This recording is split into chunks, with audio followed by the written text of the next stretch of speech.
আসসালামু আলাইকুম। আশা করি সবাই ভালো আছেন।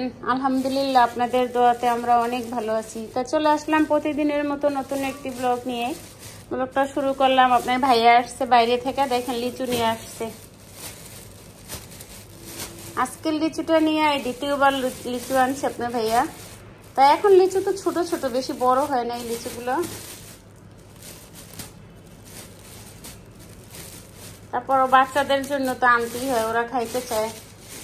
দেখা যায় লিচু যতদিন থাকে, আর লিচু এমন একটা ফল, এটা তো 1 মাসের বেশি থাকে না।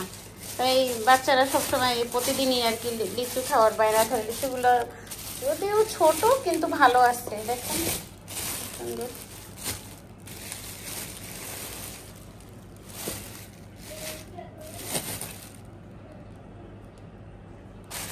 আম, তারপরে পেয়ারা, আর এই কলাটা।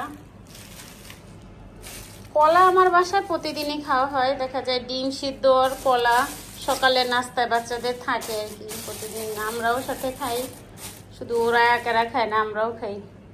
তা লিচু কার কার পছন্দ কমেন্ট করে জানাবেন। যে সকালবেলা আবার আপনার ভাইয়া বায়না ধরছে, সে হলো বৌয়া খাবে ভাতের চাল, যেটা ওইটা দিয়ে আলু দিয়ে আমি একটা বৌয়া রান্না করি, আর ডিম ভাজা সাথে ভর্তা থাকে।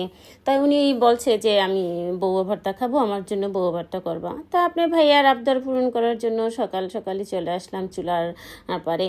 আসার পরে প্রথমে বৌয়া রান্না করলাম, ভর্তা রেডি করলাম, কালিজিরা ভর্তা, পেঁয়াজ রসুন ভাইজা, ওইটা দিয়ে আপনার ভাইয়া এইভাবে ভর্তাটা অনেক পছন্দ করে। তারপর চাপা শুটকি ভর্তা, রসুন পেঁয়াজ বেশি করে দিয়ে আর কি। আর এই যে আপনার ভাইয়ার আলু দিয়ে যে বাগার দিয়ে একদম বৌয়া রান্না করা, ওইটা হয়ে গেছে।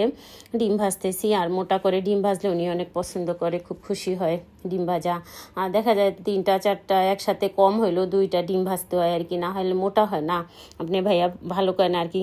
তারপর সকালের নাস্তা দিয়ে দিছি টেবিলে, ওগুলো খাচ্ছে আপনার ভাইয়া মেয়েদের নিয়ে। এদিকে আমি রান্না বসাই দিছি দুপুরের জন্য, ভাত বসাই দিছি, আর গরুর মাংস আনছে, ওইটা আমি একদম মশলা দিয়ে হাতে বসাই রাখছি যাতে ভাত হয়। তারপরে আমি মাংসটা রান্না করবো, যেহেতু আমার একটা চুলা, আপনি তো আগেই শেয়ার করছি আপনাদের সাথে।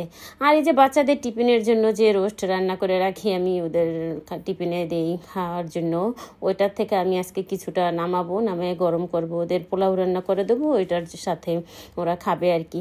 তাই এই যে গরুর মাংসটা কষায় একদম সুন্দর করে ঝোল দিয়ে দিছি। এখন আস্তে আস্তে হবে, চুলাটা একদম কমায় রাখবো আমি, যাতে সুন্দর করে সিদ্ধ হয়ে যায়। তাই এই যে গরুর মাংসের কালারটা অনেক সুন্দর হয়েছে কষানোর পরে, ঝোলটা ফুটছে, ফোটার পরে দেখেন কালারটা খুব সুন্দর লাগতেছে না? দেখলে মনে হয় যে না জানি কত টেস্ট হবে খাইতে, তাই না? তাই গরুর মাংস রান্না করা হয়ে গেছে, একদম বসায় রাখছিলাম চুলায়, সুন্দর হয়ে গেছে, নরম হয়ে গেছে। এদিকে আমি সেই রোস্ট বললাম না, কিছুটা রোস্ট আমি গরম করব, ওখান থেকে কিছু রোস্ট নিয়ে আমি এগুলো সুন্দর করে একটু গরম করে দিব ওদের, যাতে ওরা খাওয়ার পরে ওদের মানে খাইতে গিয়ে অনেক তৃপ্তি পায় আর কি। বেশি একটা করলে খাওয়া হবে না, যেহেতু গরুর মাংস আছে সাথে। আর এদিকে আমি কিছু পোলার চাল নিচ্ছি, ধুয়ে একদম মশলা দিয়ে রেডি করে রাখছি, তাড়াতাড়ি যাতে রান্না করা হয়। আর একটা চুলা হলে সমস্যা হয়, জানেন তো সবাই।